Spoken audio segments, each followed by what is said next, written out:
São Clemente Maria Hofbauer. Inspire-se. Imagine um jovem pobre, órfão de pai, que desde a infância sonhava em servir a Deus como sacerdote e missionário. Em meio a dificuldades extremas, ele não desistiu de seu chamado, tornando-se um dos maiores apóstolos de seu tempo. Este é o poder da fé e da perseverança. Neste vídeo, você conhecerá a vida inspiradora de São Clemente Maria Hofbauer, o apóstolo de Viena, que transformou vidas e reavivou a fé em meio a um mundo marcado pelo indiferentismo religioso. Prepare-se para uma história de superação, zelo missionário e amor incondicional a Deus e à Igreja. No dia 15 de março, a Igreja celebra São Clemente Maria Hofbauer, que entrou para a glória em 1820. A Morávia é a terra de São Clemente Maria Hofbauer, onde no dia 26 de dezembro de 1751 ele nasceu, filho de pais pobres mas muito piedosos. De 12 filhos que este privilegiado casal educou para Deus, Clemente Maria era o nono. O menino tinha 7 anos quando sua mãe ficou viúva. Gravou-se na memória do órfão aquele momento em que sua mãe, diante da imagem de Jesus crucificado, lhe disse: "Meu filho, de hoje em diante, este é teu pai. Procura andar sempre no caminho que lhe é agradável." O exemplo e os conselhos de sua progenitora eram uma semente abençoada que caía em terra bem preparada e fertilíssima. Em casa, na escola, na igreja, o pequeno Clemente era sempre o modelo vivo de seus irmãos e companheiros. Já naquele tempo, brotava no fundo de sua alma cândida o desejo de um dia poder servir a Deus como sacerdote e missionário. As condições precárias, porém, em que vivia sua família pareciam tornar irrealizável esse sonho dourado. De Taswitz, onde residia a família Hofbauer, Clemente Maria, aos 15 anos, transferiu-se para Znaim, onde aprendeu o ofício de padeiro. 3 anos depois, empregou-se como padeiro no convento dos premonstratenses em Bruck. Sua piedade sincera, aliada a um comportamento exemplar, fez com que o abade se interessasse mais de perto pelo jovem operário e lhe facultasse a frequência às aulas de latim, junto aos alunos do estabelecimento. Quando em 1775 morreu esse seu benfeitor, Clemente Maria resolveu retirar-se para uma solidão perto do santuário de Mühlfrauen, onde passou o tempo de quase um ano. Vexado pela intolerância das leis josefinas, foi para Viena, onde novamente se empregou. Em Viena conheceu um companheiro, Pedro Kunzmann, com quem se ligou em forte amizade e com quem fez uma romaria a Roma. Seria difícil descobrir-se romeiros mais piedosos que esses 2 jovens operários vienenses. Essa romaria, feita com todo o fervor e rica das mais profundas impressões, aumentou ainda mais em Clemente Maria o desejo de abandonar o mundo. Numa segunda romaria, a Cidade Eterna, ficou em Tivoli. Provado pelo bispo Dom Barnabé Chiaramonte, posteriormente o Papa Pio VII, das mãos desse mesmo prelado recebeu o hábito de eremita e foi morar numa solidão nas proximidades da cidade. Nos 6 meses que lá permaneceu, recebeu luzes tão abundantes e claras do céu que não mais pôde duvidar de sua vocação sacerdotal. Outra vez dirigiu-se a Viena, resolvido a continuar seus estudos, o que fez, lutando sempre com grandes dificuldades por ser pobre. A providência divina, entretanto, vigiava, e sempre havia uma ou outra família caridosa que não deixava faltar o necessário ao dedicado e virtuoso estudante. Não era bom o espírito que reinava nos estabelecimentos de ensino na capital dos Habsburgos. Certa vez, quando um dos professores, diante de seus alunos, proferiu uma sentença liberal e falsa, o jovem estudante Clemente Maria levantou-se e disse: "O que o senhor professor acaba de dizer é contra a doutrina católica." Hofbauer sofria muito sob a atmosfera irreligiosa que predominava em Viena e, pela 3ª vez, fez a viagem a Roma. Acompanhava o seu amigo Tadeu Huebel, como ele, estudante e jovem reto e virtuoso. À procura de uma igreja onde bem cedinho pudessem ouvir missa, seguiram o som do toque do Ângelus e entraram na igreja dos Redentoristas, na hora em que os religiosos e o bispo de Sant'Agata, no recolhimento da hora matutina, estavam fazendo meditação. Foi a primeira vez que a Clemente Maria se ofereceu ocasião de ver redentoristas. Terminada a Santa Missa, não pôde resistir ao desejo de saber algo da vida, da regra e do caráter da congregação, e pediu uma entrevista com o superior da casa. Longo tempo esteve com o superior que, além de lhe dar as explicações pedidas, mostrou-lhe a casa e suas instalações. Tudo que ouvia e via impressionava profundamente o piedoso e não menos curioso visitante. E, antes de se despedir, pediu formalmente que o aceitassem na congregação. Deram-lhe admissão, e no dia seguinte, Tadeu Huebel imitou o exemplo de seu amigo e foi igualmente aceito. Os dois jovens justificaram perfeitamente as esperanças neles depositadas, não só nos estudos como também na prática das virtudes monásticas e na perfeição da vida religiosa. Distinguiram-se admiravelmente. Quando o santo fundador soube da admissão dos dois vienenses, deu demonstração de grande contentamento e predisse-lhes um grande e abençoado apostolado em sua terra. 1 ano depois de sua admissão, isto é, na festa de São José do ano de 1785, Clemente Maria Hofbauer fez sua profissão religiosa, e no dia 30 de março do mesmo ano, foi-lhe conferido o sacramento sacerdotal da ordem. Estava, pois, satisfeita sua maior aspiração, cumprido o sonho de sua vida. Para se aprofundar nas ciências teológicas, ficou ainda algum tempo em Roma. Findos os estudos, externou novamente seu grande ideal de comunicar à sua terra as bênçãos da congregação do Santíssimo Redentor. Munido das necessárias licenças, para esse fim, foi a Viena em companhia de seu confrade padre Tadeu Huebel. A política anticlerical do governo de José II da Áustria fazia prever a impossibilidade de a congregação se estabelecer na capital ou em qualquer outra parte do império. Hofbauer recorreu à propaganda da fé em Roma, que lhe indicou a Curlândia como campo de ação. Em outubro de 1786, deixou Viena para fixar residência em Varsóvia. Do superior da congregação, teve bastantes faculdades para receber noviços e fundar casas. O núncio apostólico, Monsenhor Saluzzo, recebeu os padres com demonstrações de grande satisfação e modificou o plano da missão para a Curlândia, segurando-os em Varsóvia, onde havia milhares de alemães sem assistência religiosa. Com permissão da Santa Sé, estabeleceram-se numa casa perto da antiga igreja de São Benon e começaram a cura d'almas entre os alemães.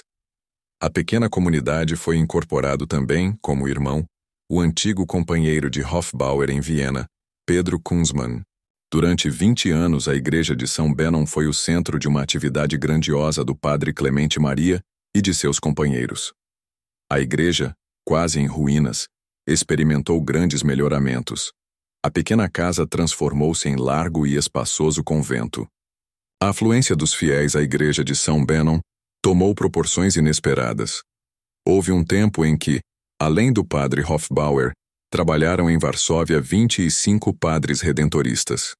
Diariamente, havia na sua igreja 2 práticas em alemão e 2 em polonês. No ano de 1796, compareceram 58.777 fiéis à mesa eucarística, número que em 1807 atingiu a cifra de 104.000. O resultado do trabalho missionário do padre Hofbauer e de seus companheiros teria sido maior ainda se não o tivesse limitado à estreita capacidade da igreja.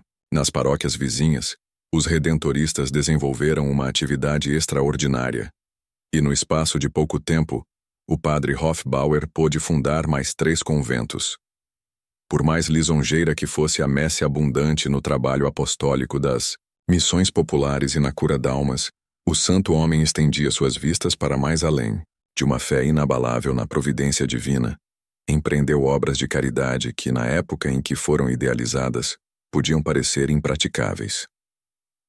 As guerras continuadas deixaram o povo na miséria e na pobreza. A triste sorte das crianças comovia o coração do homem de Deus. Para abrigar as mais necessitadas, fundou um asilo em que 40 meninos recebiam o pão material e espiritual. Além disso, criou uma associação de donzelas católicas com o fim de socorrer meninas órfãs. Numa escola aberta junto à igreja de São Benon, 350 crianças pobres recebiam ensino gratuito. Fundação do padre Hofbauer era também uma escola superior para meninos, que teve boa frequência e da qual saíram homens de valor. Em 1793, o padre Hofbauer foi nomeado vigário-geral da província germânica de sua congregação. Nessa qualidade, teve de fazer muitas e longas viagens através da Áustria e da Suíça. Por falta de outro meio de locomoção, essas viagens eram feitas a pé. No ano de 1802, conseguiu fazer a primeira fundação na Alemanha. As correntes políticas, porém, na Alemanha, particularmente em Baden, não eram favoráveis à expansão católica naquele país. E Hofbauer viu-se forçado a retirar seus religiosos e procurar outras paragens. Na Suíça, encontrou grato acolhimento e ocasião bastante para positivar sua atividade. Poderes tenebrosos não podiam de bons olhos observar os triunfos do zelo apostólico do padre Hofbauer. O ano de 1808 trouxe a este muitas provações e fortes contrariedades. Por ordem do governo foram fechadas as casas dos redentoristas na Polônia e os religiosos levados presos à fortaleza de Küstrin. Lá ficaram 4 semanas, até que nova ordem do governo os fez regressar para Viena. Com a mudança para Viena, começou para Hofbauer uma nova e grande época de sua vida sacerdotal. Triste era a situação da Igreja Católica na Áustria naquele tempo.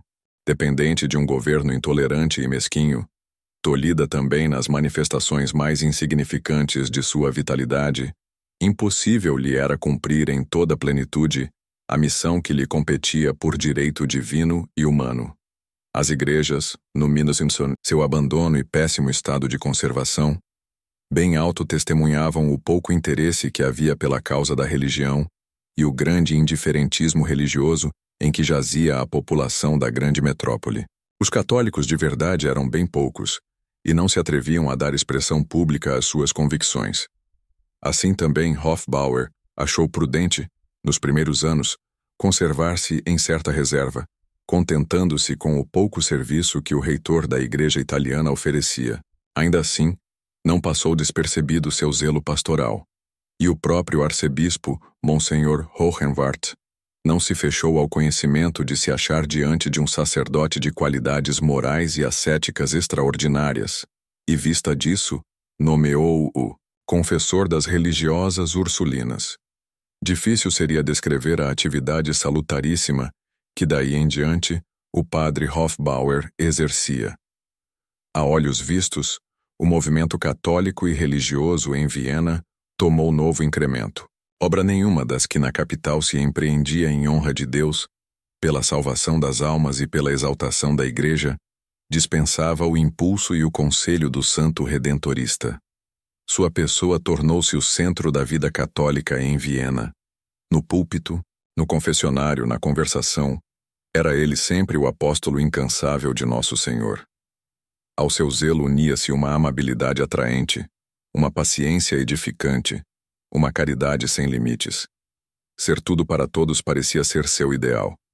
Em todas as emergências de sua tarefa sacerdotal e missionária, revelava ele uma piedade sem igual, uma fé inabalável na divina providência. Não podia faltar que homem singular e de tanto valor como Hofbauer se visse constantemente rodeado de pessoas a reclamarem sua oração, seu conselho, sua direção. Essas pessoas recrutavam-se não só de gente humilde do povo, de pobres e abandonados, mas seu confessionário era assediado por cavalheiros e senhoras da alta sociedade, ministros, generais, professores, homens das altas finanças e da própria corte imperial. O núncio apostólico Severoli e seu sucessor Leardi abriam sua consciência ao humilde sacerdote da Congregação do Santíssimo Redentor. Os bispos Monsenhor Rauscher e Baroga ajoelhavam-se aos pés do padre Clemente Maria Hofbauer. Grande é o número de protestantes e judeus que o padre Hofbauer conduziu à luz da verdade. Muitos outros arrancou do lamentável indiferentismo a que viviam entregues havia muitos anos, restituindo-os a uma vida prática, verdadeiramente católica. A conversão desses arrastava a outros que, vendo o bom exemplo, mais facilmente se animavam a seguir no mesmo caminho. Em sua humilde e pobre residência, reuniam-se médicos, advogados e estudantes, a quem sabia tão bem e tão sabiamente comunicar seu amor a Deus, a Maria Santíssima, o amor à virtude da pureza e seu entusiasmo pela mãe de todos, a Igreja Católica, aos mais talentosos, incutiu interesse pela obra da boa imprensa, e seu merecimento foi a fundação de Ramos de Oliveira, jornal que se publicou durante 5 anos. Sua foi a ideia realizada por diversos seus amigos da organização de uma Biblioteca Popular Católica. À sua insistência, abriu-se um colégio para meninos das famílias nobres e abastadas. Uma fundação desse gênero impunha-se como uma necessidade indiscutível. E já no tempo do padre Hofbauer, apareceram os bons frutos dessa obra oportuníssima. Esses poucos traços da vida do padre Hofbauer são suficientes para convencer o leitor da verdade que há no dizer que este humilde filho de Santo Afonso tem sido o apóstolo de Viena. E a ele, a capital da Áustria, deve o seu ressurgimento religioso da letargia de um indiferentismo pernicioso e da morte da impiedade em que se achava perdida. A missão do santo é muito bem caracterizada pela palavra do cardeal Rauscher, que disse: o padre Hofbauer preparou o caminho para a concordata e deu ao espírito do seu tempo a melhor orientação. No meio de tantos trabalhos, São Clemente, Maria não descuidava a expansão de sua congregação na Alemanha. Apesar da tenaz resistência de certos elementos anticlericais, apesar da hostilidade por 1000 formas manifestada pelos inimigos da Igreja Católica e das ordens religiosas, o padre Hofbauer conseguiu a realização dos seus planos. Quando fechou os olhos para o último descanso, no dia 15 de março de 1820, a província transalpina contava 45 sacerdotes e 5 irmãos. 2 semanas depois da sua morte, um decreto imperial autorizou a existência da congregação na Áustria. Grande que foi na vida, mas o exaltou Deus na morte. Apenas se soube em Viena o passamento do padre Hofbauer, começou também o culto do povo católico a São Clemente Maria. Se milhares choraram a morte de um pai espiritual, como igual não era possível imaginar-se, milhares procuraram seu túmulo, dirigindo suas preces ao santo que deixara a terra para trocá-la pela mansão eterna da celestial Jerusalém. Se seu corpo morto era venerado pelos que o conheceram em vida, suas relíquias receberam constantes homenagens da parte de todos os católicos, desde que a suprema autoridade da Igreja as declarou pertencentes a um dos seus filhos mais ilustres, a Atinosa, que conferiu as honras dos altares. Reflexões. Deus é que dá as vocações sacerdotais. Seu Espírito as forma por toda a parte, de preferência no seio das famílias numerosas e profundamente religiosas. A vocação de São Clemente Maria comprova essa verdade observada em todos os tempos. Hoje, em todo o mundo, a Igreja lamenta a escassez do clero. A quem cabe a culpa dessa triste realidade? Nosso Senhor faz as vocações dependerem da oração dos fiéis. Enviai, Senhor, operários para a vossa messe. A messe é grande, mas poucos são os operários. São suas palavras. Um povo terá tantos sacerdotes quantos quiser. Deus não lhes nega, uma vez que sejam pedidos. A célula máter do sacerdócio católico é a família religiosa. Temente a Deus, a família que se interessa pela propagação do reino de Jesus Cristo. Honra aquelas mães que consideram a maternidade uma bênção do céu. Honra aquelas mães que na maternidade enxergam o meio seguro de sua salvação eterna. Honra aquelas mães que, a exemplo de tantas outras, pedem a Deus prole numerosa, para podê-la consagrar ao seu santo serviço. Honra a mãe de São Clemente Maria Hofbauer, que, embora pobre e atribulada, tomou sobre si a cruz pesadíssima de criar 12 filhos e educá-los na santa lei de Deus. Foi essa mãe heróica do povo que deu a Deus um sacerdote. Esse sacerdote veio a ser um grande santo, uma glória da congregação a que pertenceu, a glória da Igreja e não menos a glória de sua santa progenitora, o apóstolo de uma grande nação.